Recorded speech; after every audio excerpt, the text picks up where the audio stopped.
Pode ir? Bom dia, boa tarde, boa noite, companheiros e companheiras. As pautas internacionais também estão na agenda do PED, os processos de eleições diretas do nosso partido. Os núcleos do PT no exterior se organizaram para reforçar a participação política e o conhecimento sobre as candidaturas para presidente do partido. Ao longo do mês de junho, os quatro presidenciáveis estão dialogando com a militância petista, apresentando as suas ideias sobre a política internacional do PT, a política externa brasileira e a comunidade brasileira no exterior. Os diálogos são realizados virtualmente através aqui do Zoom, com retransmissão nas redes sociais do partido. Cada diálogo durará 1 hora e terá duas rondas. Na primeira ronda, o candidato vai responder a 3 perguntas enviadas previamente pela nossa organização, e na segunda ronda, algumas perguntas colocadas pelos companheiros e pelas companheiras no nosso chat serão selecionadas e lidas pela mesa, para que o candidato responda. Na mesa dos diálogos, participam rotativamente representantes dos 16 núcleos que estão organizando esse evento. Hoje, a mesa é composta pelas nossas companheiras Gabriela Lima, coordenadora do Núcleo de Bolonha, Silvana Arte, coordenadora do Núcleo de Miami, Heike Witt, coordenadora do Núcleo de Barcelona, e eu, que sou a Lilian, coordenadora do Núcleo de Madrid. Nosso convidado de hoje é o Walter Pomar, candidato com o número 120, a quem agradecemos a disponibilidade para realizar esse diálogo com a gente. Em seguida, eu vou passar a palavra para a nossa companheira Silvana, coordenadora de Miami, para fazer conhecer um pouquinho o historial do Walter. Você, Silvana? Boa tarde, boa noite, bom dia para todos os companheiros e companheiras. Paulo Pomar, professor de Relações Internacionais da UFA ABC, diretor de Coordenação Internacional da Fundação Perseu Abramo, é membro do Diretório Nacional do PT. Graduada em História pela USP, mestre e doutora em História Econômica pela mesma universidade. Iniciou sua militância política no final dos anos 70, participando do movimento estudantil segurarista e integrando a base da esquerda do PCdoB. Filiada ao PT desde os anos 80, militou no núcleo de base do Diretório da Vila Mariana de São Paulo. Foi dirigente municipal do PT em Campinas, onde também foi secretário de Cultura entre os anos 2005 e 2009. Esteve na direção do SRI e desde 2013 ocupa cargo de secretário executivo do Fórum de São Paulo. Muito obrigada. Agora a gente passa a palavra para a nossa companheira Gabriela, que é a coordenadora do Núcleo de Bolonha, que vai proceder com as perguntas. Gabi, com você.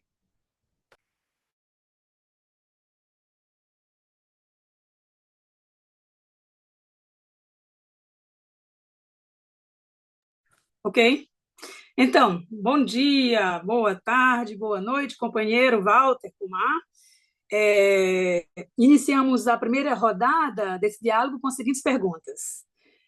A primeira: quais são as prioridades da política internacional do PT e seu mandato, nos marcos da solidariedade internacional, das lutas anti-imperialistas e das articulações com os partidos e forças do campo de esquerda e progressista, considerando os exemplos de construção do Fórum de São Paulo e da organização da campanha internacional Lula Livre? Devo prosseguir com a sua outra pergunta ou ele responde, depois eu lanço a segunda? A minha pergunta é essa. Deixamos que ele responda isso, Lilian? Como o Walter achar melhor. Porque a pergunta é longa, Walter. Então, eu acho assim, se queres responder essa, e depois eu entro com a segunda, porque senão vai confundir até quem está acompanhando fora do nosso contexto aqui. correto? Vocês Tá concordam? bem.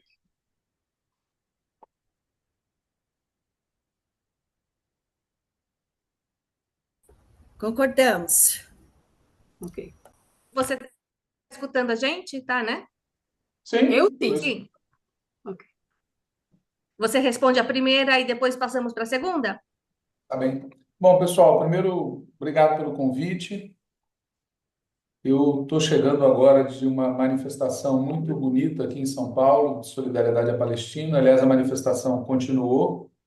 Eu tive que sair às 14 para poder estar aqui na fundação em tempo de fazer a atividade. Mas só para dizer para vocês, pela primeira vez a gente fez uma manifestação forte, realmente expressiva. Bom, em relação à questão que me foi feita, a minha opinião é a seguinte: a primeira prioridade do PT na área internacional é derrotar os Estados Unidos. Essa é a questão. E, portanto, nós precisamos ter uma política partidária que tenha coerência com esse objetivo estratégico. A derrota dos Estados Unidos passa pela afirmação do que a gente chama de Sul Global, Ásia, África e América Latina. Porém, para que o Brasil e o PT possam ter incidência nesse Sul Global, é decisivo que haja integração latino-americana e caribenha. Então, essas são, na minha opinião, as três, digamos, prioridades do partido: derrotar os Estados Unidos, ter relações com o chamado Sul Global e a integração latino-americana e caribenha. Em relação aos Estados Unidos e seus aliados, ou seja, governos conservadores na União Europeia, o governo japonês, é uma área de imensa debilidade nossa, especialmente Estados Unidos e Japão. São dois países onde há uma grande população brasileira residente. São dois países com os quais o Brasil tem fortes relações econômicas, políticas, mas, curiosamente, são dois países que o PT conhece pouco, em especial os Estados Unidos. A gente precisa desenvolver políticas para esses dois países de atuação, de formulação, de propostas que permitam ao PT contribuir nas lutas políticas e sociais que acontecem nos Estados Unidos, no Japão e na União Europeia, mas com esse propósito estratégico, ou seja, enfraquecer essa parte do mundo que está sob direção dos Estados Unidos. No que diz respeito à Ásia, África e América Latina, a gente tem um relacionamento bastante intenso em termos de governo, mas ele é muito desigual do ponto de vista partidário. A presença do PT na África, por exemplo, é muito pequena, muito reduzida, embora a gente tenha toda essa história que sabemos. A presença nossa na Ásia está concentrada em algumas regiões, por exemplo, a relação com a China, mas ela não está uniforme. E a presença nossa na América Latina é outra prioridade sobre a qual eu vou falar à parte.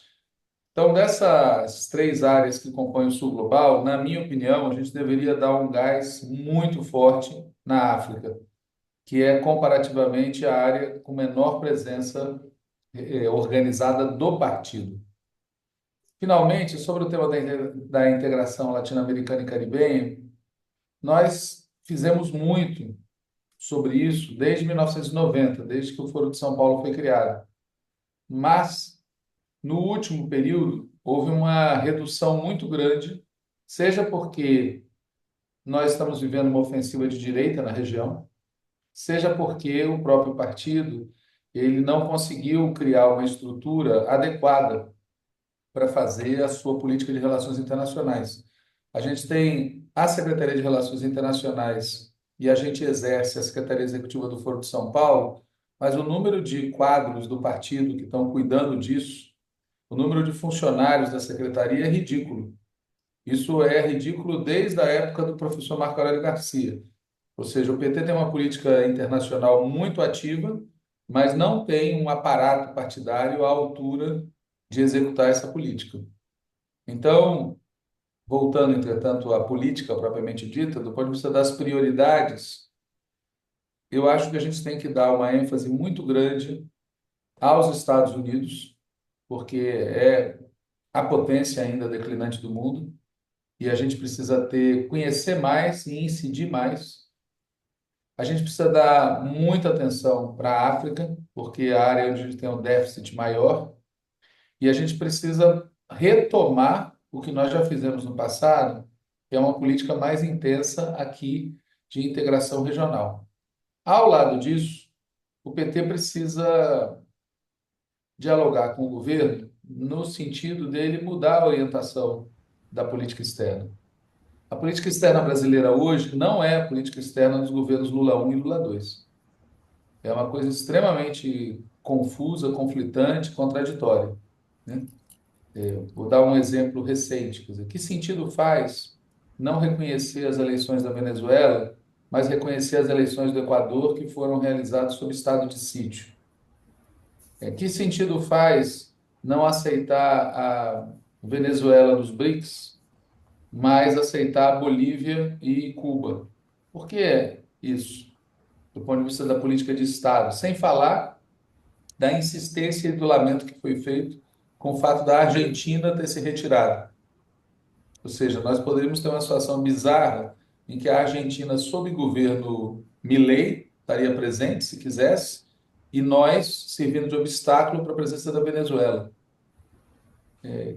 Enfim, há vários outros aspectos que também ficaram evidentes nessa visita que o Lula fez à França, por exemplo, na política comercial, a insistência do governo no Tratado Mercosul e União Europeia é muito contraditória com tudo que nós dissemos antes do governo começar. O professor Celso Amorim dizia que o tratado era neocolonial e agora nós estamos pressionando Macron para que ele nos ajude a que o tratado seja assinado. Então, é evidente que tem contradições, tem paradoxos, tem problemas graves na política externa e o PT tem que incidir sobre ela de maneira mais firme, né? De maneira mais direta, especialmente no que diz respeito à América Latina e Caribe, que é a nossa área de direto interesse.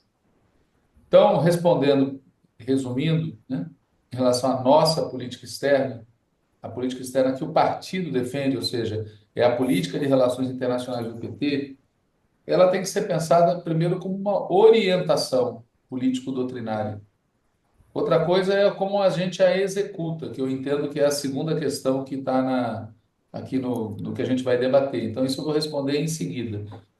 Mas em relação à primeira questão, em resumo, é isso. A gente precisa ter uma política externa que contribua para uma nova ordem mundial. O obstáculo a essa nova ordem mundial chama-se Estados Unidos. Portanto, nós temos que, como partido, defender que o Brasil participe da movimentação do Sul global para uma nova ordem hegemônica e para que a gente não entre nessa nova ordem como o último carro, o último vagão do trem, a gente precisa apostar muito forte na integração latino-americana, para que o Brasil tenha uma força maior do que a que ele próprio tem, pelo peso que ele sozinho representa na região. E, por fim, a necessidade de fazer com que o governo tenha algum grau de coerência com essa orientação partidária. Hoje, existe alguma afinidade, mas ela é bem menor do que já foi no passado. No período em que eu fui secretário de Relações Internacionais do PT, de 2003 até 2010, e depois do período que eu fui secretário executivo do Foro, que foi de 2005, na verdade, até 2013, nesse período havia uma grande afinidade entre a política do partido e a política do governo. Hoje, essa afinidade diminuiu, porque o governo, a política externa do governo, está bem complicada, na minha opinião. Então, em resumo, é isso. Ok, ótimo. Direi que iremos para a segunda pergunta, mas eu posso até antecipar que o companheiro Walter já antecipou algumas coisas assim, bem interessantes com relação.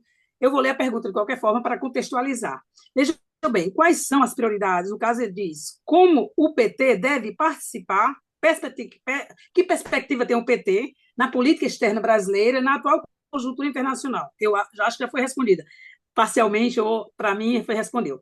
Tendo em vista a defesa da paz, que eu acho que é o argumento mais interessante, que eu acredito que Walter vai se dedicar com muito coração, como sempre tem feito, do multilateralismo e da soberania dos países, assim como os processos de integração regional latino-americana e caribenha, já falou, né?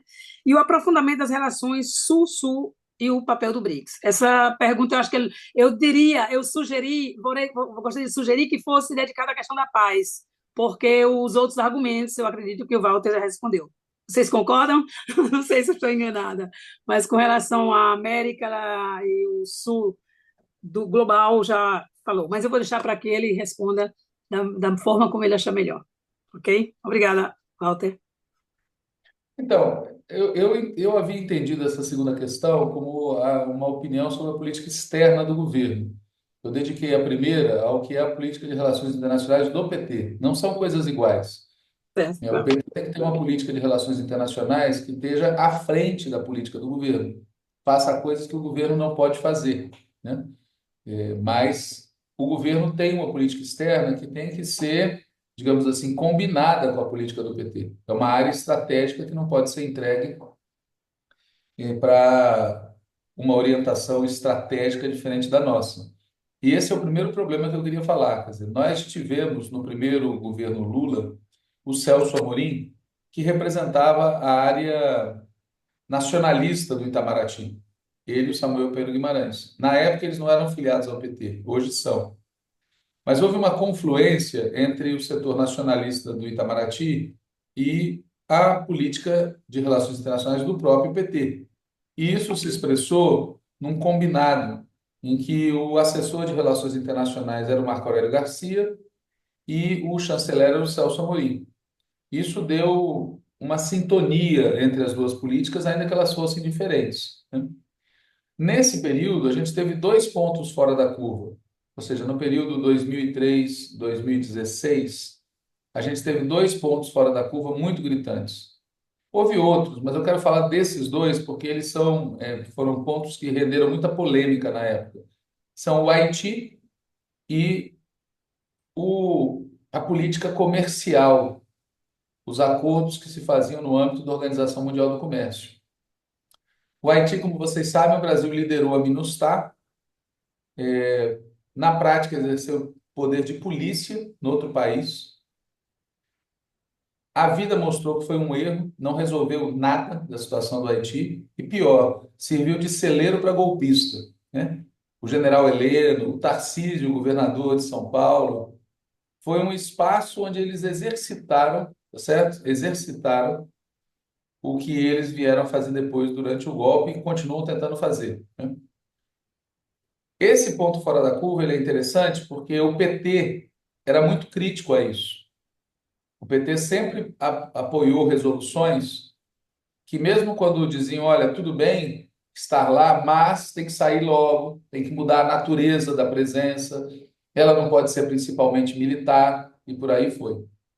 E o outro ponto de conflito foi a posição do Brasil nos acordos da Organização Mundial do Comércio, onde visivelmente o Brasil vocalizou os interesses do agronegócio brasileiro e não os acordos tradicionais do PT na política externa. Bom, mas tirando esses dois pontos, de maneira geral, houve uma coincidência entre a política externa do governo e a política do PT. No período atual, isso, como eu falei antes, já não é assim. Tem vários pontos de conflito, né? O PT reconheceu o resultado da eleição venezuelana.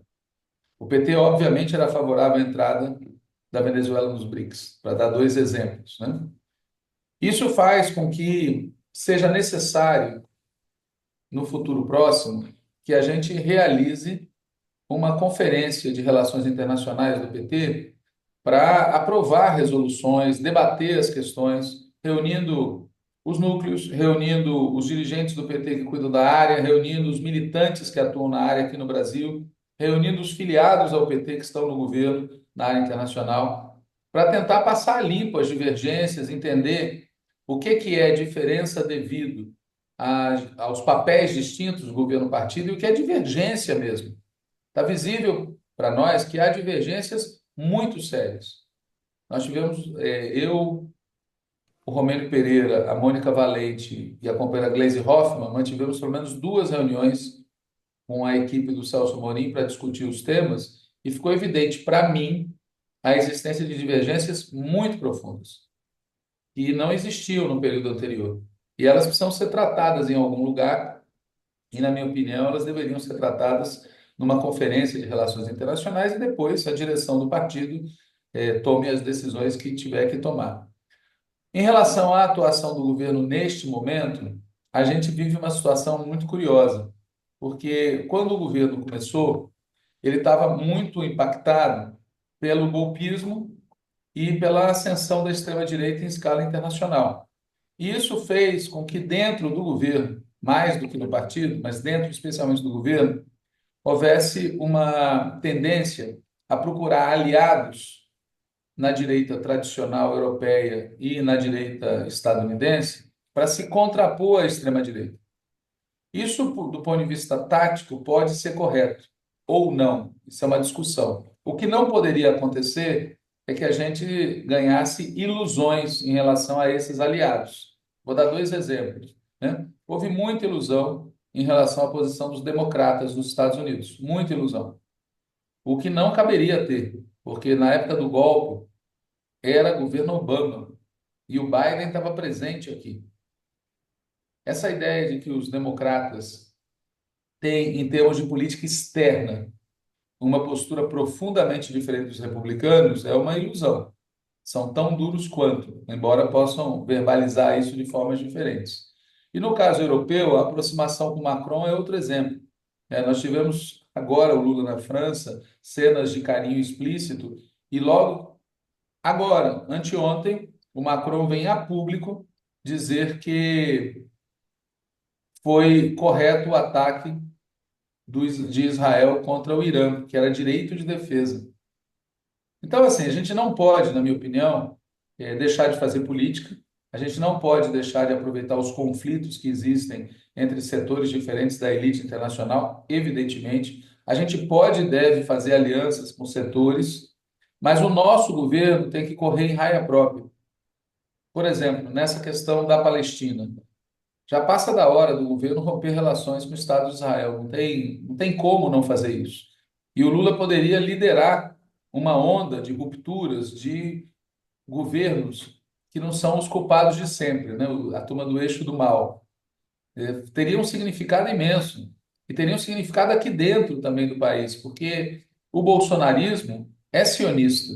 São imensos os laços entre o Estado de Israel e a extrema-direita brasileira. Então, esse é um exemplo, poderia dar outros, em que o governo brasileiro está com uma política externa ou equivocada ou retrancada. O equívoco principal, na minha opinião, tem a ver com essa ideia de que se reproduz em escala internacional a política de alianças que se faz aqui dentro. E essa ideia é equivocada. Em relação ao tema da paz, que a companheira insistiu, sim, responder, eu vi agora tem uma pergunta no chat. No terceiro debate, nós tivemos um debate em Brasília, onde o tema foi abordado e não houve consenso, só 3 candidaturas eram favoráveis a isso. O debate realizado em Recife, novamente, não houve consenso, somente 3 candidaturas se posicionaram em relação a isso. Mas no debate ocorrido agora em Porto Alegre, na sexta-feira, os 4 candidatos assinaram um texto defendendo que o Brasil rompa relações com Israel. Portanto, as 4 candidaturas à presidência nacional do PT têm acordo nessa formulação: ruptura das relações do Brasil com o Estado de Israel. Isso é muito positivo, na minha opinião. Para o PT, é positivo para a Palestina e é positivo se o governo atender esse pleito. Bom, então, encerrando a questão, o governo brasileiro, ele tem, como eu falei antes, uma política que, na minha opinião, precisa sofrer ajustes. Especificamente sobre a questão da paz, a gente tem que começar a chamar as coisas pelo nome, né? O mundo está na beira de um conflito militar em escala generalizada que pode se transformar num conflito nuclear. É essa a situação.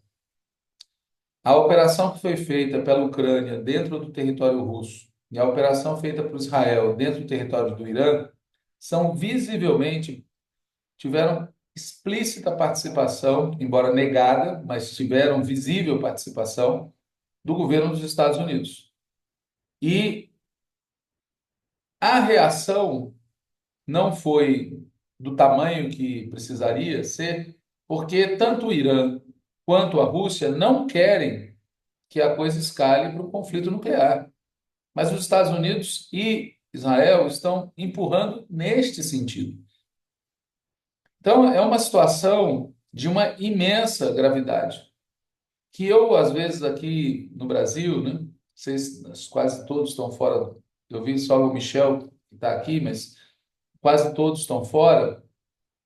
Aqui, pelo menos, eu vivo uma sensação, às vezes, irrealista nos debates que a gente faz do PED, em que as pessoas não estão se dando conta do que está acontecendo. Então, achando que a gente está num período mais ou menos normal, a gente está em tempo de guerra mesmo.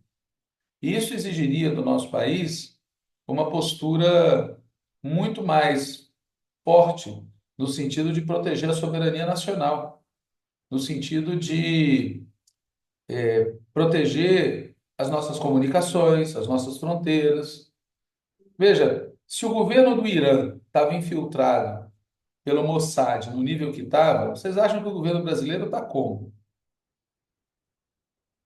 Você acha que os Estados Unidos operam como aqui? Entendeu? Nós somos um país riquíssimo, riquíssimo, cobiçado, e que age com um nível de ingenuidade, de despreparo para essa situação que a gente está vivendo, que é assustadora. Eu acho que nós que atuamos na área internacional e que temos mais percepção do que está acontecendo, tínhamos que incidir no debate partidário no sentido de mostrar que houve uma alteração qualitativa que tem a ver com o desespero dos Estados Unidos para recuperar sua hegemonia. Os Estados Unidos é obrigado, se ele quiser mesmo, como ele quer, recuperar a hegemonia em escala mundial, a colocar o mundo abaixo. O Trump não é um ponto fora da curva, não é um louco. O Trump é um instrumento coerente com a necessidade de uma potência que, dentro das regras do jogo, está sendo derrotada e que, por isso, precisa destruir o jogo. É esse o tamanho do problema. E o tema da paz, portanto, ele tem que ser tratado por nós em duas chaves. Uma chave é ampliar a mobilização tanto dos governos amigos, quanto dos partidos e movimentos sociais, da população brasileira, ampliar a mobilização em favor da paz. Contar para as pessoas que nós estamos numa situação muito delicada. E a segunda chave é tomar medidas para se preparar caso a situação escale mais. Hoje a gente não está fazendo nenhuma coisa nem outra. Vejam, para encerrar essa resposta, que bizarrice. A gente tem hoje tendo que organizar uma retirada de políticos brasileiros de extrema direita que foram a Israel fazer negócios e fazer lobby político e que agora estão com dificuldade de sair por conta do conflito. Aí o nosso governo... Veja, se a gente tivesse com relações rompidas, eles nem teriam ido. Nem teriam ido. Bom, eu terminei.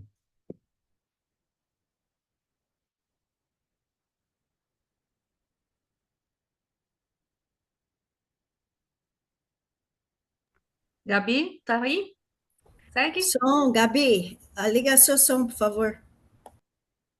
Ok, desculpa. Então, aproveitando aí, antes de lançar a terceira pergunta, sugerir aos companheiros que deixem na chat as perguntas, porque eu acredito que nem todo mundo, o Walter não vai poder responder todas as perguntas imediatamente, mas serão repassadas, não é isso, Walter? E, dentro do possível, você poderá dar resposta aos companheiros.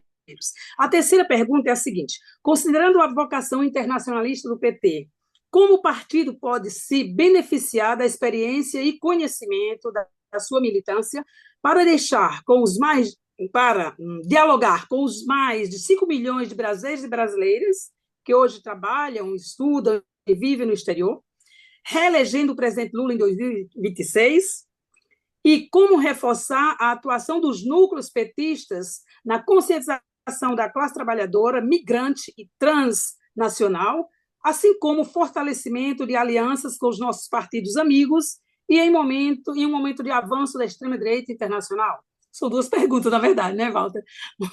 Mas assim foi elaborado e estou repassando. Obrigada e aguardamos a sua resposta. Então, veja, eu já comentei ao responder a primeira pergunta que eu acho que tem uma preliminar.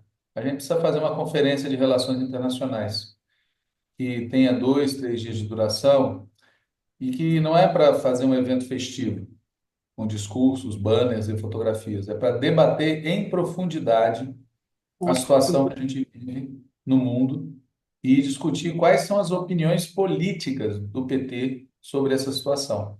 Nós não precisamos ter posição sobre tudo. A gente não precisa ter oposição unificada sobre tudo, mas a gente precisa ter alguns parâmetros que permitam ao partido agir de maneira coerente na área internacional. Como eu expliquei, hoje a gente está com um problema. Não o partido propriamente dito, no sentido formal.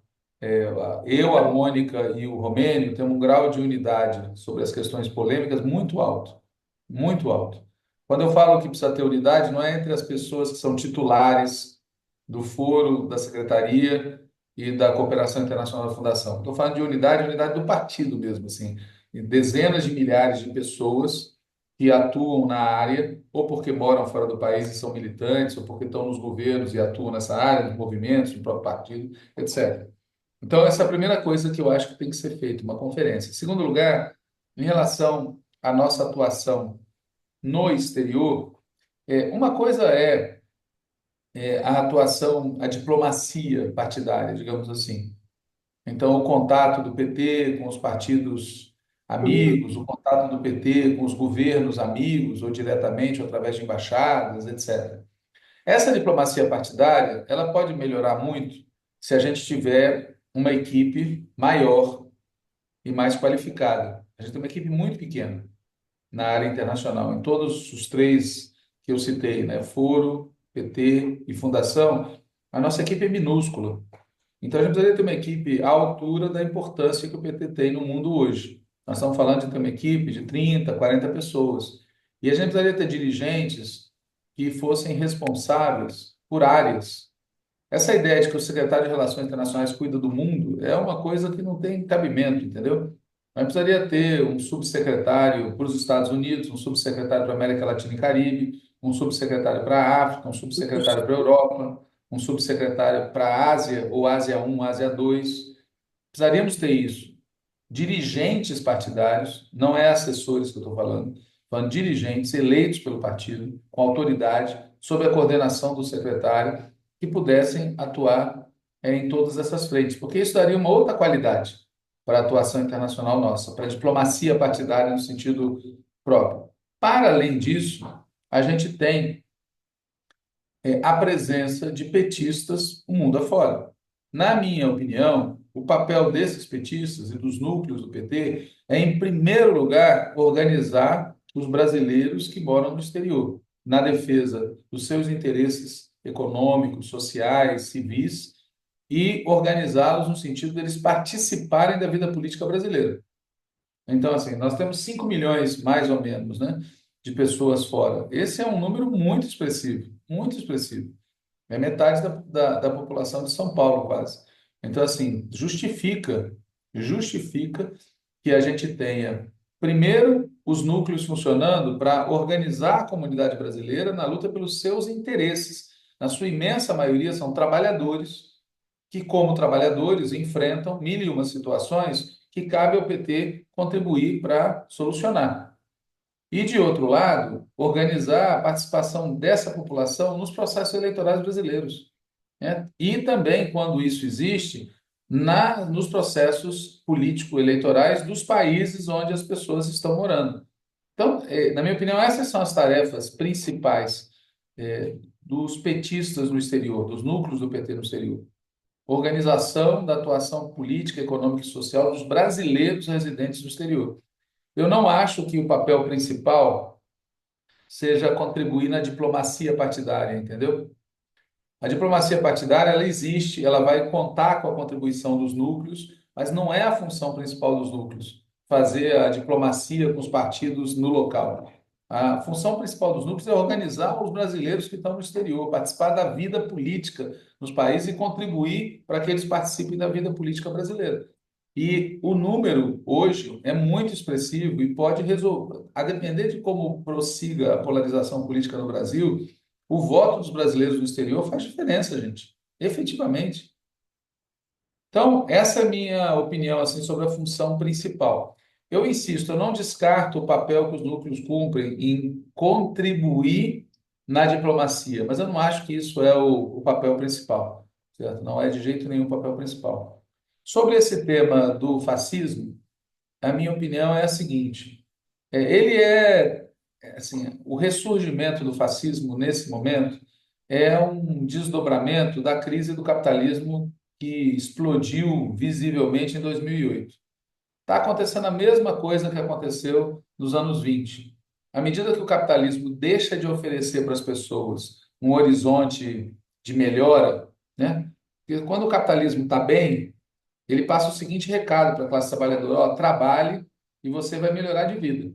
E isso às vezes é verdade.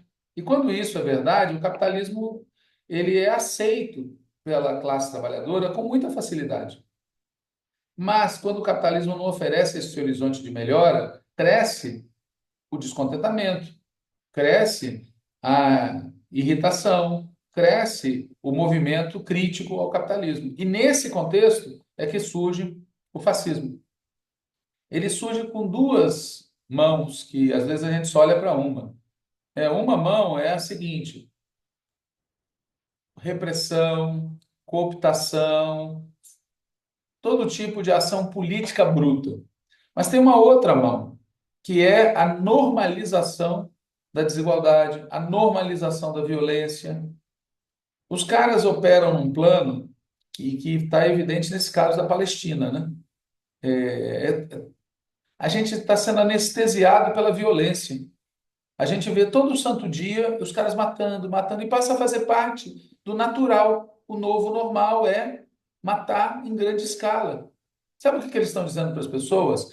Ó, pessoal, no futuro não vai caber todo mundo mesmo. Vai ter um funil. Os mais fortes vão passar e é essa a regra. É isso que eles estão fazendo. Então, assim, é uma situação que não tem como, na minha opinião, ter um desfecho tranquilo. Não tem como. Eu falo isso assim, lamentando profundamente pelo que vai acontecer ainda no tempo das nossas vidas e na geração dos meus filhos. Vai ser uma época de muita guerra, muito conflito, muita disputa. E nesse sentido, eu acho, de novo, o que eu falei antes, que nós que atuamos na área internacional, isso está mais visível para nós. Pega o caso, por exemplo, dos Estados Unidos.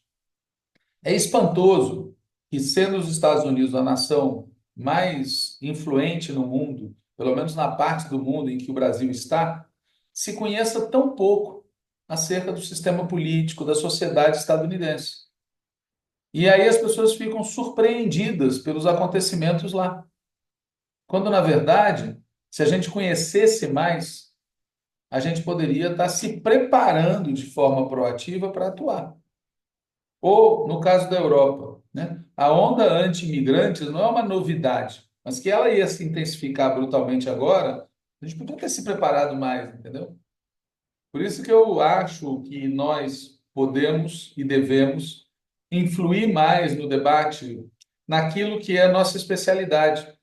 Ou seja, claro, todo mundo aqui é filiado, é militante, faz o que quer. Mas o que eu estou falando aqui, enquanto núcleos, enquanto corpo coletivo, a gente devia contribuir mais no debate para compreender o mundo, informar as pessoas sobre o que está acontecendo.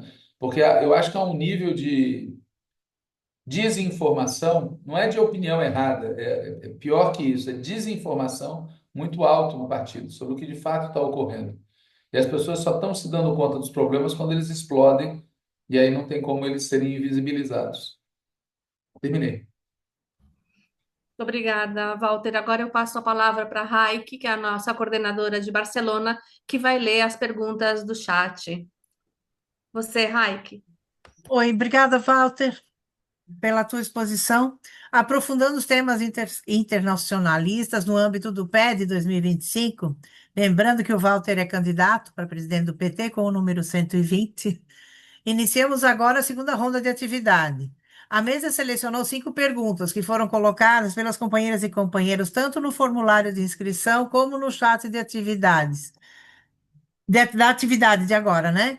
Não repetidas nem idênticas entre si, excluindo colocações com caráter de comentário e também perguntas que contêm ofensas ou ataques pessoais. Não tem nenhum, gente. Ainda bem, aqui somos todos respeitosos. Eu vou começar com a primeira. Eu vou fazer 3 perguntas. A primeira vem da Rejane, da Alemanha.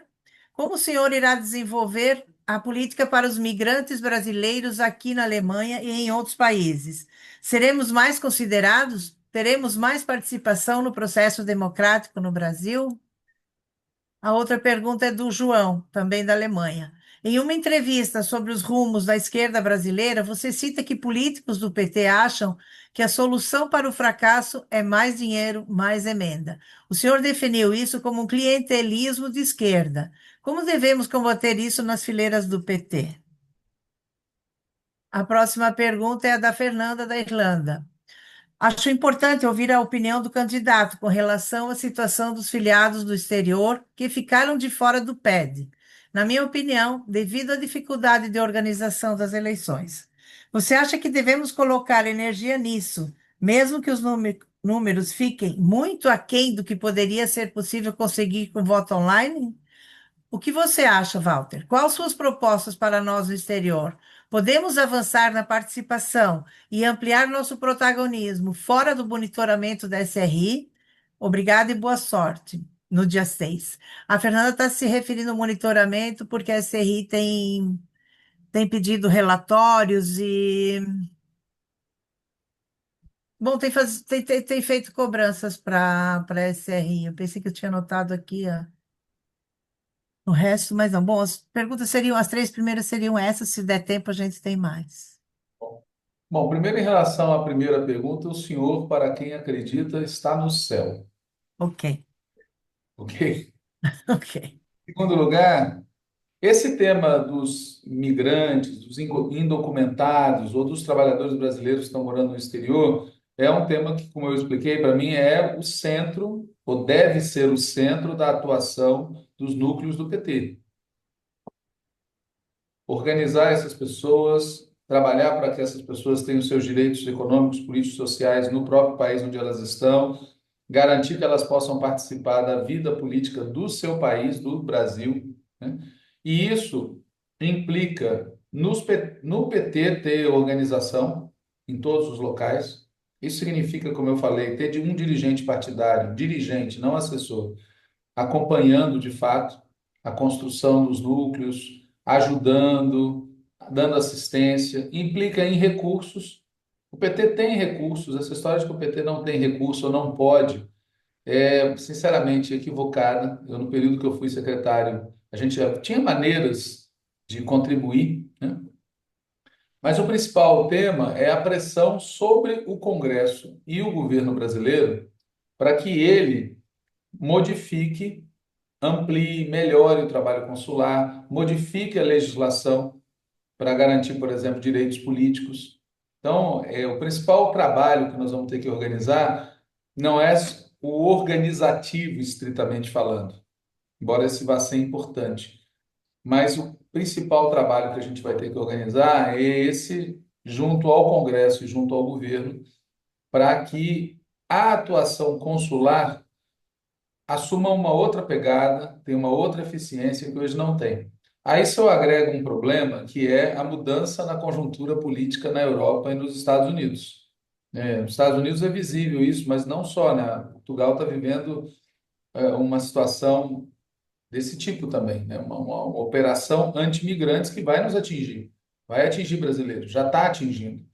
Então, isso tem que entrar no radar, seja para criar mecanismos de recepção, seja para proteger as pessoas. Por exemplo, o governo mexicano fez uma operação bem interessante em relação aos indocumentados, né? Ele saiu, tomou a iniciativa, e o nosso governo, na minha opinião, está comendo bola em relação a isso. Ele está sendo só reativo.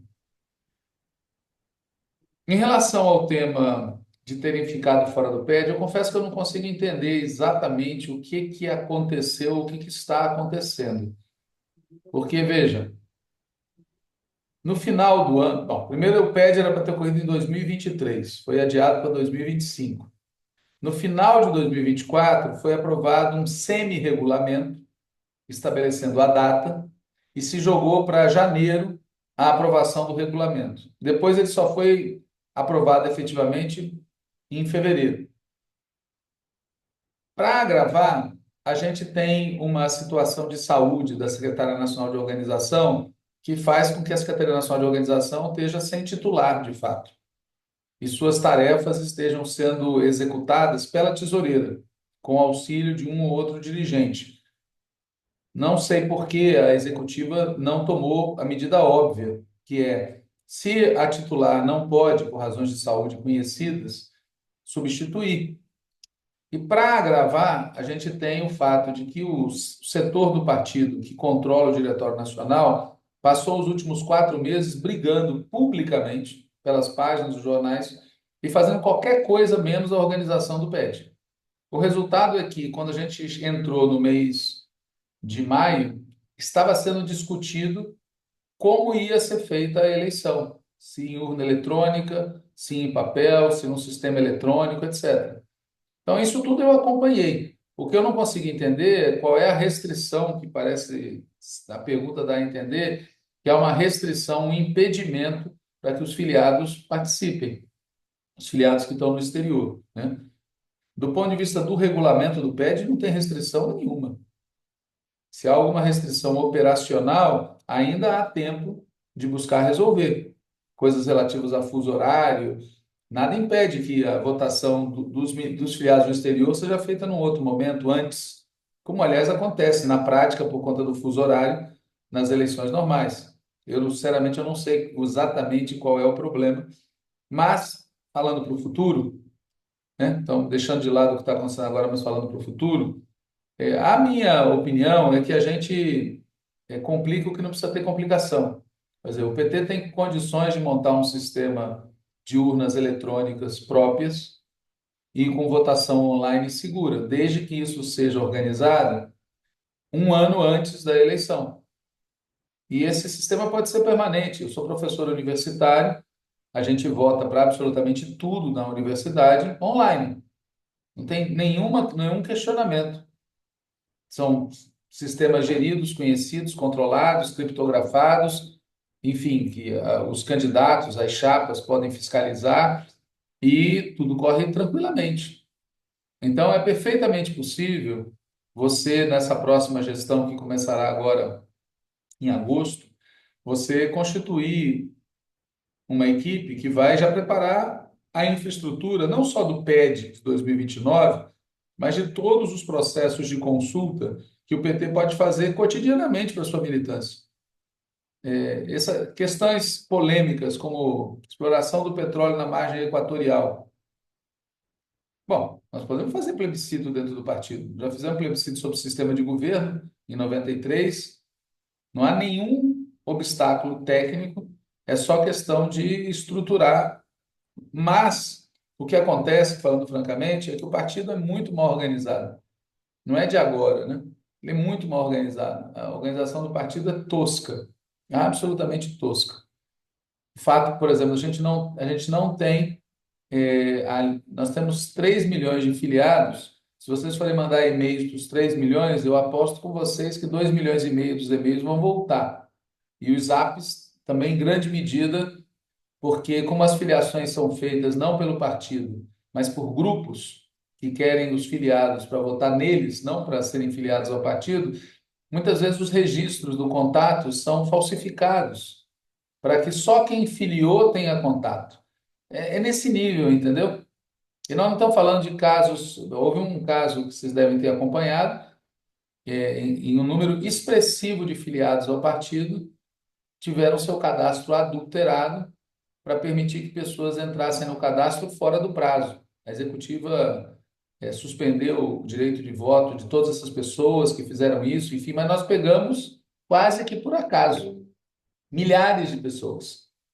Então, nós temos problemas organizativos muito sérios. Por fim, esse tema do clientelismo de esquerda, veja, a classe dominante brasileira, desde a renúncia do Jânio Quadros, vem tentando adotar o parlamentarismo no Brasil, porque eles sabem que no sistema parlamentarista a chance da esquerda formar maioria é quase zero.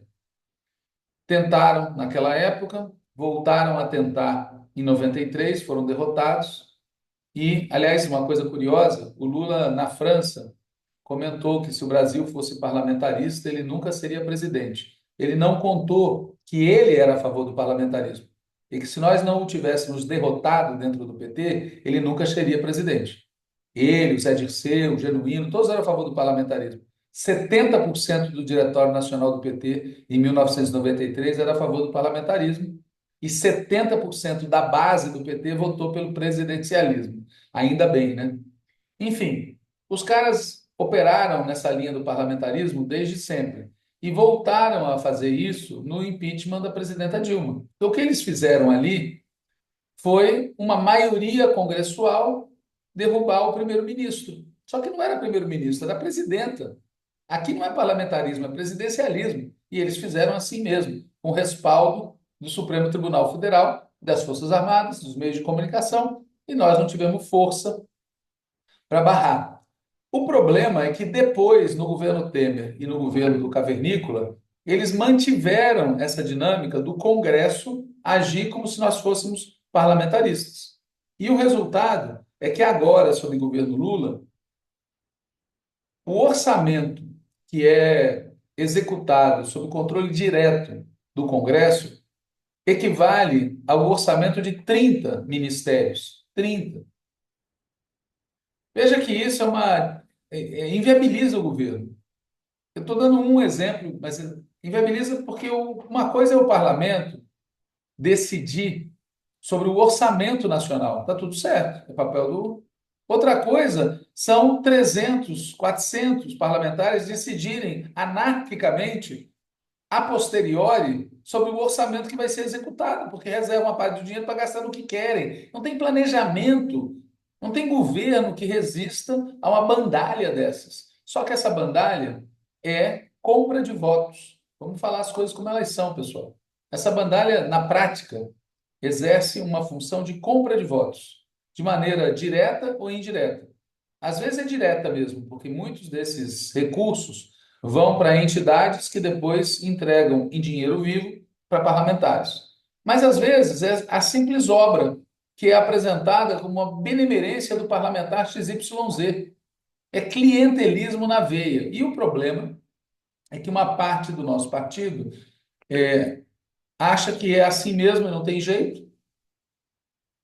A correlação de forças impede de ser de outra maneira, já virou outro regime de governo, como se fosse normal. Os caras deram um golpe, é um golpe continuado, e a gente fica dizendo que não é normal. Mas tem uma parte do nosso partido que age como se isso não tivesse como mexer, e uma parte dos nossos parlamentares aderiu a esse sistema das emendas de maneira igual aos parlamentares de direita. Igual. Vou repetir aqui, igual.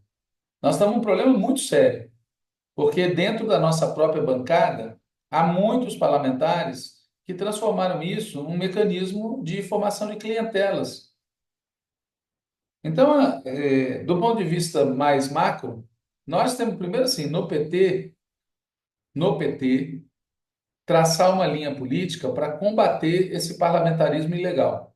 Segundo, nós temos que traçar uma linha política para compor uma outra maioria no Congresso.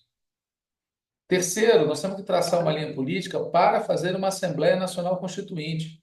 Não tem espaço no sistema político eleitoral, tal como ele está, para ter maioria de esquerda estável. Não existe isso. Ou muda a legislação, ou não tem jeito.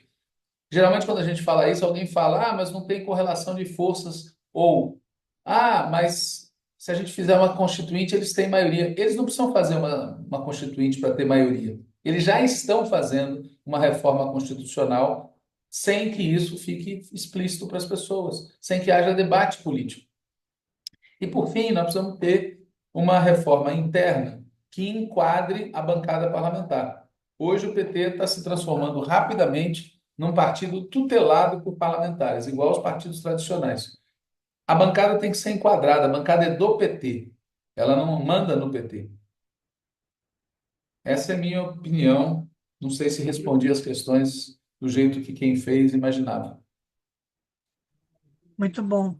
Walter, obrigado. Bom, a gente está concluindo e queria te deixar para alguma conclusão final, se quiser. A companheira Lilian vai dar continuidade. Obrigada, Walter. Sim, nós agradecemos a tua presença, Walter, a tua disponibilidade em estar dialogando aqui com a gente hoje. É super importante para nós que estamos aqui saber teus pensamentos sobre essas pautas internacionalistas. Afinal, é como você mesmo disse, somos trabalhadores e trabalhadoras e nos vemos diretamente atingidos, né, por várias decisões do governo, do partido aqui fora. E lembrando também, gente, que o Walter é o candidato número 120, tá? A gente também eh, aproveita para dizer que o próximo diálogo confirmado é o diálogo com o candidato Romênio Pereira, no próximo domingo, dia 29 de junho, às 10h30, do horário de Brasília. Então, agora eu deixo uns minutos para o Walter fazer as últimas considerações e muito obrigada por todos que estão aqui, todos que participaram e todos que mandaram as perguntas e espero vocês também no próximo programa. Walter. Tá bem, não. Primeiro eu queria agradecer o convite. Se vocês tiverem interesse, quiserem me mandar as perguntas que não foram respondidas, eu posso responder por escrito e mandar depois. Queria reiterar que, pelo menos no nosso caso, nós não somos presidencialistas, ou seja, eu defendo o presidencialismo no país, mas no PT eu defendo direção coletiva. O PT acabou introduzindo com muita força essa ideia dos candidatos a presidente, e isso acaba deixando em segundo plano o principal, que é a direção coletiva. O Diretório Nacional do PT tem que funcionar como uma direção coletiva. E para isso é muito importante acompanhar o que as chapas estão defendendo. Nós temos 8 chapas e 4 candidaturas à presidência. Outra questão que eu queria destacar é que, embora haja 8 e 4, na minha opinião, a gente tem duas alternativas hoje postas. Uma é insistir na orientação política que nós adotamos no último período e que, na minha opinião, nos colocou numa armadilha imensa. Vocês devem estar acompanhando a política brasileira. A gente passou os últimos anos falando a prioridade é derrotar o fascismo. Beleza. A gente está, inclusive, colocou os caras no banco dos réus. Nunca tinha acontecido isso na história do Brasil. E é muito provável que eles, ou parte deles, vá em cana. Só que exatamente no mesmo momento, o Congresso Nacional neoliberal e nos emparedou. Nos emparedou. Nós estamos emparedados num nível brutal hoje, nessa questão dos cortes. Eles querem que, para cumprir o tal déficit zero que nós mesmos inventamos que a gente alcançaria, eles querem que a gente corte na carne, nos programas sociais, nas políticas de desenvolvimento. E o efeito disso é a nossa derrota eleitoral em 2026 ou uma vitória, só que incapazes de aplicar um programa transformador. Ou seja, aquela ideia de que o nosso inimigo principal é o neofascismo, é o fascismo, é a extrema-direita, acabou deixando a direita tradicional, neoliberal, livre para nos emparedar. Então precisa de outra estratégia, que leve em conta que a gente enfrenta duas direitas, a fascista e a tradicional, só que ambas são neoliberais. Precisa de outra estratégia. Como eu dizia, eu vejo que tem duas alternativas. Uma é dar continuidade a essa política. Na minha opinião, isso vai nos levar a um desastre. E a outra é mudar. Aí tem várias alternativas, a candidatura que eu expresso é uma delas, mas é aqui, na minha opinião, mudar é o que pode salvar o PT. Eu disse no último debate, queria encerrar com isso, não é muito animador, mas é o que realmente eu penso, que nenhum de nós quatro vai estar vivo para assistir o aniversário de 100 anos de criação do PT, em 2080. Eu, o Romênio, o Edinho, o Rui estaremos seguramente mortos. Mas, se a gente não mudar a orientação política do partido, a gente corre o risco de estar vivo no funeral do partido. Porque nós estamos vivendo uma situação em que o partido está se metamorfoseando muito rápido numa coisa diferente daquilo que a gente criou em 1980. A legenda vai continuar existindo, mas o partido, naquele sentido transformador, corre risco. E por isso que eu acho que é muito importante fazer o debate. Pode ser que eu esteja totalmente errado, espero que esteja, mas é importante que a militância do partido entenda que esse PED exige debate, exige conhecer as posições, tomar partido, entender a gravidade do que está em jogo, tá certo? Quem tiver concordância com as posições que eu defendo, claro que eu agradeço e peço o voto na chapa em tempos de guerra Esperança Vermelha, mas o apelo que eu faria aqui no final é: vamos fazer o debate, né? Vocês tomaram essa iniciativa que eu acho muito importante para que as candidaturas se apresentem e espero que vocês estimulem as pessoas que vocês conhecem no Brasil, os militantes que estão aí, a se engajarem. A gente tem mais 20 dias, 21 dias aí pela frente, se engajar nessa discussão. É isso, pessoal. E última frase, repetir o que eu falei no início. Foi muito legal a manifestação hoje aqui no Brasil, em São Paulo. Parece que houve manifestações também em outras cidades legais. E esse tema da Palestina tem uma importância transcendental, transcendental. Nós temos que empurrar o nosso governo a tomar a vanguarda disso e romper relações, porque não dá. É um governo genocida, é um Estado terrorista, tudo tem limite, entendeu? É isso. Muito obrigado por vocês terem dado essa oportunidade. Obrigada Walter, a você. deixa eu só falar uma coisinha para o Walter. Ontem em Barcelona também teve uma mega manifestação pró-Palestina, 24 mil pessoas na rua, PT, inclusive, estava lá bem representado. Foi muito bom, foi forte. Legal. A Legal. Michel quer falar. Abre o microfone do Michel. Pedro, por favor. Não? Tua mãozinha está levantada? Tá bom. Então tá, gente. Obrigado. Boa noite, boa tarde ou bom dia aí para você, Renato. E nada, muito obrigada e a gente espera vocês no próximo programa. Legal, pessoal. Bye, bye. Tchau, tchau. Obrigada, Val.